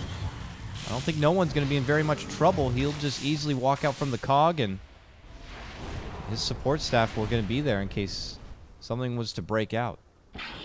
Just a tease. Just a tease. But, yeah, Vega not able to kind of move out at all after they kind of take these fights. Back to the question you were asking. I think I want to agree with you. I think most of the part they haven't been able to do a lot in the past couple of minutes is because they didn't have the racks at top, the northern side of the map, and they are always constantly having to, you know, just send heroes at top until they actually get a boost of travel. I think that's the next biggest thing they need to do. Get BTs on like maybe one of their cores, so that someone can actually be dedicated to defending the top lane at all times. Probably the Brute would be a good selection. Brute or the SF would be good. So do you think Mag is at that point we were talking about what feels like a day ago when we said Mag has got to be more of a late game positional spider, you know, committing with that Radiance has allowed him to farm that much faster in conjunction with the Midas. Now he has a Vlad, he has his AC, and his BKB, which is now already down to 5 seconds. Is he still a problem in this game, or is this Brute starting to get to that awkward phase? He's just getting to the awkward phase though. He's just built tank. He wants to be alive in the fight as long as he can to give the aura for his team. I feel like once he gets locked down, he's still an easy target to kill. Even with 3000 HP, they definitely have what it takes to actually take him down. But at the same time, he needs to be able to tank so that the Queen and the SF can actually have enough time to kill the rest of the heroes. Even the Lina though. So Brute has been forced into a position where he's the tank of the lineup. He's basically like the Axe this time. The Queen has been doing that for the most part in the early game, but right now I feel the Brood has to be the one doing it. Mad is split pushing as much as possible here. Nightpash was trying to catch up and get some vision with the Shivas, but Man, Mad's already gone. I would be surprised if he doesn't build Refresher next though. I think he has to build the item at some point. Certainly so. I don't really feel like the Lincolns have, you know, in the last fight, even though they have been constantly casting the Lincoln Sphere buff on the TA, I still think that the TA didn't really benefit too much from it. He still died at the end. So I'm not so sure though. I still feel like the Refresher might have given them a better chance to win a whole-on team fight. Yeah, is it because Vega are able to easily pop this Lincolns? They got Force Staffs coming out of their ears for most of them. You know, easy casual purge if necessary from Solo to rid of it. Maybe Disruption. A nuke from her Broodmother. When things break out, though, it just happens so fast. I agree with you. It doesn't seem like having 2 Lincolns was even enough to stop they're gonna need a Lotus Orb to deal with the Hex from the Queen as well. So I'm not sure who's gonna build it, but it's definitely one of the better items they can build right now. The spiders are coming in here. Oh, Sonic Wave on the Yapzor. Gets the Glimmer help. Sing does interject. We'll get the lift on the Nightpash, but he commits in with this BKB. Trying to go for the Rubik, changes target, looks to go for Mad instead. If he gets taken out, that means no Winter's Curse, and that is a big weapon for MFF. But look at Paris, commits in, gets a big call. We'll get hit with the Laguna. Follow-up coming. Sonic Wave from Yapzor on the high ground here, but a Requiem is going to be coming out from no one, and look at Vega. Now, Yapzor with the stolen Requiem on the high ground. Are you kidding me? This kid is playing out of his mind on this Rubik, but is it going to be enough? I don't think so. Paris now realizing he's stuck in a almost 2v1. But Mad and Rapsor from the high ground still continue to pelt no one. Lock between now 3, and he will go down. It's a triple kill for Paris. And Monkey Freedom Fighters have managed to hold their own. They're going to go into the pit, and they're going to try to take the Aegis for themselves. Man, the Rubik definitely the MVP of that fight. That's ridiculous. A grown-up support, I want to say. Doing work. Worthy investment to babysit that Rubik, you know, that little Rubik that's come a long way. He is a man right now, Winter. I have to give props to the Axe though. He got a 4-man call there. Again, if he had a refresher, that fight would have been instantly over.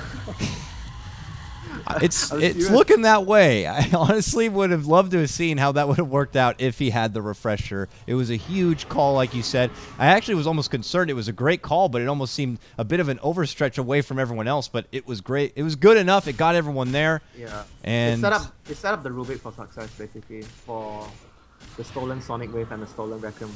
So it was just basically easy picking. So yep. So after the initiation from the Axe there. It was ridiculous how much he was able to do from that high ground. It was almost as if he was up on a balcony just pelting Vega. And, well, now look at this. They lose one set of racks. Glyph comes out to save the melee racks here, and it's Vega fighting for their lives. Their Nanyang lives right now. Lead in from Sing Sing. Hookshot not going to get a proper connection. Those Broodlings will be in the way. Necroman continues to siege here. Feels a bit more comfortable with the Aegis, but it looks like it will go down. The Lincolns is going to save him from that Laguna, but eventually he will get dropped. Requiem to fly out. They trade both, and now Necroman's back. Sing jumps in immediately, gets a beautiful 2-man catch with the cogs. And now Mag, forced in a very awkward position, trying to just crawl himself out into safety. Paris, meanwhile, eats the right click from no one, able to make it out from safety. Now Necroman looks like he'll lose his life. He does go down. A double kill for no one.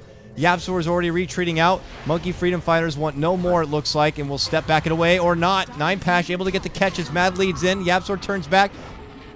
We'll lift him. Try to create some space. Mad throws the Lincolns on himself. If he dies, that would be bad, but they only got the range Rex, the quota. The melee Rex is still alive. What is going on? It's slowly healing up too. Oh, does this mean the thirst is on? Monkey Freedom Fighters, they come back. Do they just try to hurl back the other way, Winter, while they still can? Or is that the best they're going to be able to get for now? This is with them having that Aegis and coming off that huge fight.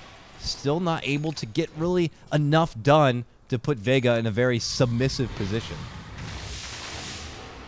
Well, they have to try and push though, regardless. They need to get the creep waves all push out and try to deal some power damage or any structural damage they can. Right now, the 60 seconds though, they definitely can maybe at least at the very least take one tower. Like, this is the first time I feel like in an hour or something that I've seen Vega be on the other side of the river actually pushing for tier 2s. It's been them on the defensive this whole game for a team that has this tri-core setup, and you fear what they have to offer in the late game. Here we are at 70 minutes, and they finally take down a tier 2 in the mid lane, Winter. Now they're going to the high ground. No one going to get hooked up. Sing forces himself away into safety, and no one's just going to be locked into mini prison here. We'll get some assistance. It looks like Seema sieging this tier 3 will force out the glyph. And now it's Monkey Freedom Fighters in their turn to defend their own base. Haven't really seen it much this game. Paris pops out the Shivas, commits in, gets the call, but it's also going to be on top of a Winter's Curse. Sing goes in, going to get the cog bump.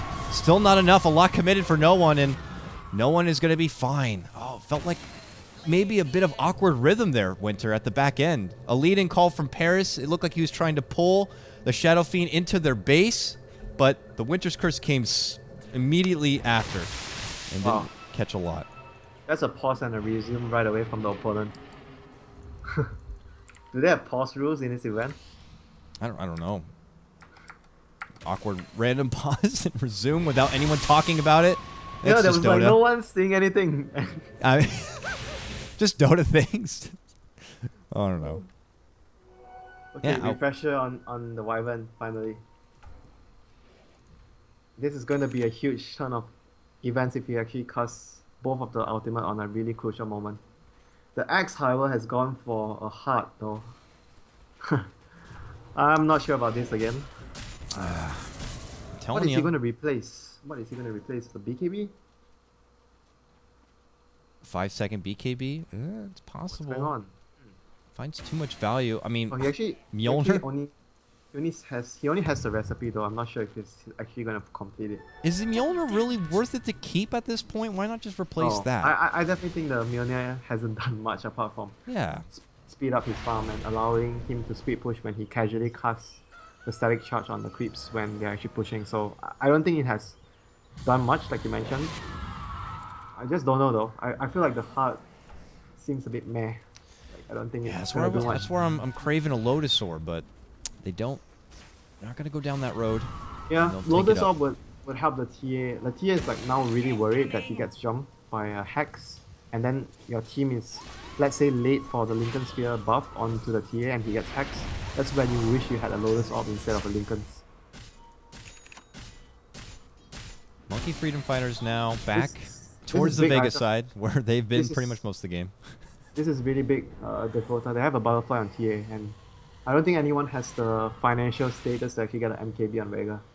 Doesn't look like it. I mean, they're tanky as hell. They got a couple of eyes now. Scotty, even one on the mag. Satanic, which had already been done for no one here. They can soak up the damage, but you're going to be right. It's going to be difficult for them to be able to get a hold of Necroman. And now that Monkey Freedom Fighters have 2 Lincoln sets and this Butterfly, is that going to be enough for Necroman to survive in these fights? 'Cause it still feels like he can be locked down and bursted apart. He can be locked down, like you mentioned, and burst apart from full if he's out of position.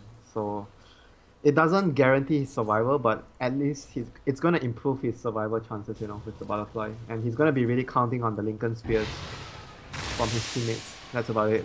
I think he just needs to, at this point, have trust and have faith, you know, that they will actually keep him safe. This, though, is turning into that part of the game where it's just, you cannot really emulate this in even scrims, I imagine. How many times you're going 70-plus minutes into a game where your support is pretty much 6-slotted. This is all execution, and it's players doing it on just pure experience. Like, yeah, and dude, if you look at the network graph, and we see the true supports, the Shadow Demon and the Clockwork. They're at the bottom. Clock is really enjoying himself at his pension role now. Retirement home. And they're at the bottom with not anything to discuss, like 10K and 13K, which normally seems like huge numbers, but 74 minutes doesn't match up. Paris is king of net worth on his axe, believe it or not. Wow, nearly 30K. Who'd have thunk? But 30K not on the most useful items, I think. Yeah. 30K to take a beating and take a lot of beatings and survive. Yeah, and at this point it's like pointless to get moon shots on the axe as well. Yeah. What? I can't think of a better item than a refresher for the axe right now. I just feel like as an axe, there's nothing much that can allow you to be like that difference maker in the late game. You know, not a rapier, not a moonshot, just none of these items. Well, we'll have to see if the heart is going to be enough for Paris here. Maybe he's still deciding whether he wants it though. Yeah. At this point, it's like nothing. Even if you sell a recipe. Yeah. I'm sure it's something him and his team could be discussing here. And I am totally on board with you about the refresher. I think having that double bit of lockdown even against a BKB. It's sort of so like a big. mini black hole, you know, at this stage of the game. You have a double black hole on the axe. Mm-hmm. That's how you can look at it. And if you combine it with the curse, essentially with 4 spells, you can annihilate the whole team if you actually get a very good initiation and you catch multiple heroes. Sounds like the dream. Yep, it's definitely the dream. What will it be, the dream, or will it be a nightmare for Monkey Freedom Fighters? Will they be able to execute said dream? It's going to be a bit sticky. The nightmare will happen if Vega have a Lotus Orb. Yes. Oh, that would be hilarious. Been pushing for Lotus Orb all game, and if Vega are the ones to pick it up, and it's like the key component to pull him out a big win in a fight, can't help but be like, I told you so. What about Seam of the Slayer? What's he building up at this point? He's got energy booster. Is he going for an Octarine? No, that was his Arcane Boots. He actually disassembled it. And he got the Boots of Travel, yeah. Yeah. His next item, I think late game wise, in Alina's position, since he has E-Blade, I kind of feel like Dagon might be a really good choice. Really? Either Dagon or, I don't know, because I feel like with the E-Blade, you might be able to get a lot of work done with the E-Blade plus Dagon. What about a Necro Book? You have a refresher already. Necrobook probably too late. I don't think Necrobook would be good. It's either that or maybe he just gets like... I always say that in late game situations when you don't know what to buy, just get a Hex, because Hex can never go wrong in late game. Oh yeah, very true. If you really have no clue what to buy, just get a Hex. Or if you're a carry, you just get a Rapier. They go into the Roche Pit here, which is about to pop up in a few seconds. There's obviously also a trap inside the pit. That MFF. Oh no, they're gonna catch him? Oh, wow, that Mad. was close. Taking flight. That was... Whoa, they're looking for him. LSA not going to get the spot. He turns back with Arctic Burn. He's enticing him. Gets a big Winter's Curse between the two. But is there going to be the follow-up? Paris leads in, gets the call. He's got the Mjolnir proc on himself. And there comes Sing Sing, able to assist him a bit. And they just start fighting and brawling at Vega right into the middle of the pit. But look who's winning. No one. He is just trucking on through. I don't care how tanky you are, Axe. I muscle right on through you. Solo dishes in. The Lincolns is going to be popped from Yapsor with the help of the Purge. But it looks like they'll be able to soon bring him down. He's stalling it out, though. Putting himself into the self-fuels. And he will end up going down. Big fight for Vega. The base of Vega, though, they lost both of their tier 4 towers. They need to be really careful the next time this happens again. Because it might actually be a possibility that one of the Monkey Freedom Fighters heroes might actually just boost or travel in during the fight to actually take out the throne. So now that's something that's very dangerous for Vega, and they have to make sure that it doesn't happen for them. And they have no glyph anymore, too. So, I mean, I don't know if it's an opportunity that could come up within that cooldown. Is it urgent right now for Monkey Freedom Fighters? You're looking at a fight going that way, and now Vega picking up an Aegis. It's definitely going to be in their mind right now, since now they just lost a team fight. They gave away Aegis and Cheese.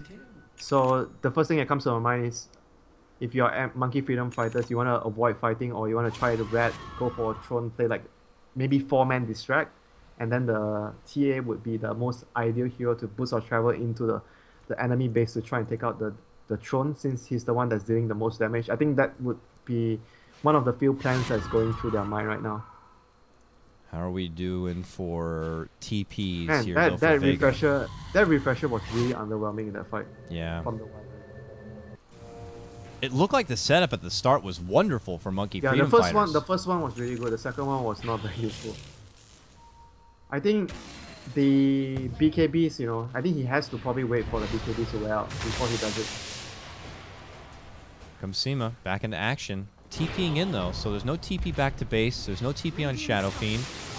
Nine Patch does have one, but the big concern right now is for Monkey Freedom Fighters is that trouble is at the front door, and Vega are looking to siege through this tier 3. Sing Sing will commit him for a hook just to lock no one into the cogs, but that's really all the Clockwork can do at this point. rendered pretty much useless as he can only participate so much from his little retirement home. No one now has just shrugged out one tower. The range will get dropped, and it looks like potentially Melee could be in trouble. The Shadow Fiend too hard to break down even with his first life. Eventually Paris is toying about going in, will get hexed up here. And look at no one just start right-clicking him down. The Sonic Wave even from the low ground of 9 Pash does some serious work. Winter's Curse onto Mag will help, but not going to be enough. Laguna's going to fly out thereafter. Sing Sing will go down. Yapster with the Stolen Requiem is going to dish it out, but it's not going to be doing enough damage. Mitigated easily. Secondary Laguna to fly, and now they all go down. Quick triple buyback comes out from Monkey Freedom Fighters, knowing that this is the all or nothing.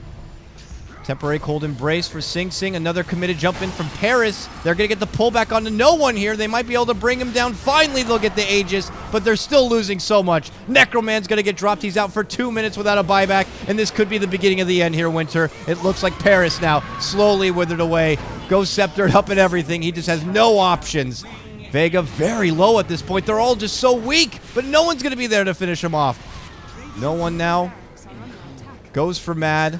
Cold Embrace will stall things out, but they've already lost those mid lane racks. They're about to lose their mighty dragon. Now Sing back. Hook shots in. Grabs no one, but look at 9 Pash. He buys back. He'll TP into the base. One tier 4 goes down. And this is all, of course, going to be without Necroman. 86 seconds. Looks like it's possibly going to be over, Winter. And that's the game. Valiant effort from Monkey Freedom Fighters, I'd have to say. One hell of a match. 81 minutes. I'll be honest with you, it didn't really feel like an 81-minute kind of a game, but resilience from Vega. They'll come out on top. Good way to start my night, you know. It's getting late here, and this game is definitely the caffeine that I needed to Wonderful. stay awake. Oh, so what do we take away from all of that, Winter? We led into this game from the draft. You know, the impression that you had made and that I felt as well was Monkey Freedom Fighters had a schedule to follow. They had to actually end this game sooner than later. And then here we are with an 80-minute game, and they were actually still holding their own all the way up until that real last fight. Vega were constantly put in a defensive position inside their base. Yeah, and if you realize the fights they were winning because the Rubik was doing amazing, and the final few fights, Rubik was like constantly being focused on, but the Queen just didn't care about anything. He blinked way past everyone, and he just went for the Rubik. Even though he couldn't kill the Rubik, he just wants to make sure that the Rubik is not able to actually do a lot in the fights. He hacks him, and he drops everything on him, poison. He drops his Shadow Shock on the Rubik. He just wants to make sure that she keeps the Rubik busy at that point. The Rubik was the most important hero. So that was a really good thing that Vega actually identified that they needed to actually lock down the Rubik and make sure that the Rubik doesn't get all the Sonic Wave, the Requiem steals, which actually won them the previous fight. So that was really good adjustment from Vega, all in all. Well, Vega now, congratulations to them. They get to move on in the lower bracket. And unfortunately for the Monkey Freedom Fighters, their Nanyang journey will end here. Big props to them for the journey they've made so far. And huge plays from Yapsor, a player that I'm sure we're going to be seeing a lot more of. He came in as a pub star, and people were boasting about how good he was on support. And I think he showed that here in this run. So with that said, we're going to be moving on to our next series. We got another best of one for you. It's going to be the Ninjas in Pajamas going against Alliance. Should be a good one. I'm Coddle Guy for Beyond the Summit. That guy there is going to be Winter, and we'll be back in a few moments for game number 2.